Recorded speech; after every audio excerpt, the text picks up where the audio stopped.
અને હવે અન્ય સમાચાર વિશે વાત કરીએ। મહેસાણા ભાજપના નેતાનો ધૂળતો વિડીયો વાયરલ થઈ રહ્યો છે। જી હા, ભાજપના નેતા દેવેન્દ્ર રાવળ ધૂળતા હોય તેવો એક વિડીયો સોશિયલ મીડિયા પર વાયરલ થઈ રહ્યો છે।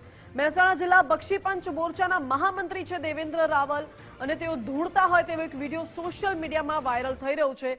સવાલો અનેક ઉઠી રહ્યા છે, ચર્ચાઓ પણ અનેક થઈ રહી છે, કારણ કે એક તરફ આપણે અંધશ્રદ્ધા દૂર કરવાની વાત કરી રહ્યા છે, એક તરફ આપણે શ્રદ્ધાભાવની વાત કરી રહ્યા હોય અને બીજી બાજુ જ્યારે ભાજપના નેતા આ પ્રકારે જાહેર કાર્યક્રમમાં ધૂળતા હોય તેમની ઉપર પૈસાનો વરસાદ વરસાવવામાં આવી રહ્યો હોય ત્યારે સ્વાભાવિકપણે અનેક સવાલો ઉઠે। સંવાદદાતા મુકેશ જોશી જોડાઈ ગયા છે વધુ જાણકારી સાથે।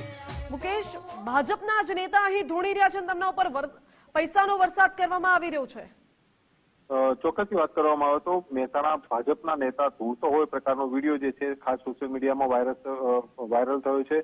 મહેસાણા જિલ્લામાં બક્ષીપંચ મોરચાના મહામંત્રી તરીકે હમણાં જ એમની નિમણૂક કરવામાં આવી છે અને જેમનો વિડીયો હાલમાં વાયરલ થયો છે। રાવળ દેવેન્દ્રભાઈને ધૂળતો વિડીયો જે છે સામે આવતા કહી શકાય કેટલાક સવાલો પણ ઉભા થઈ રહ્યા છે અને કહી શકાય કે લોકો એમના ઉપર પૈસાની નોટોનો વરસાદ કરતા પ્રકારના વિડીયોમાં દ્રશ્યમાન થઈ રહ્યું છે। ત્યારે ચોક્કસથી કહી શકાય કે એક નેતા તરીકે આ પ્રકારના વિડીયો અને જે ધૂળતા જે છે વિડીયો સામે આવતા અનેક પ્રકારના સવાલો ખાસ ઉભા થઈ રહ્યા છે। જી જી મુકેશ, આભાર આપનો।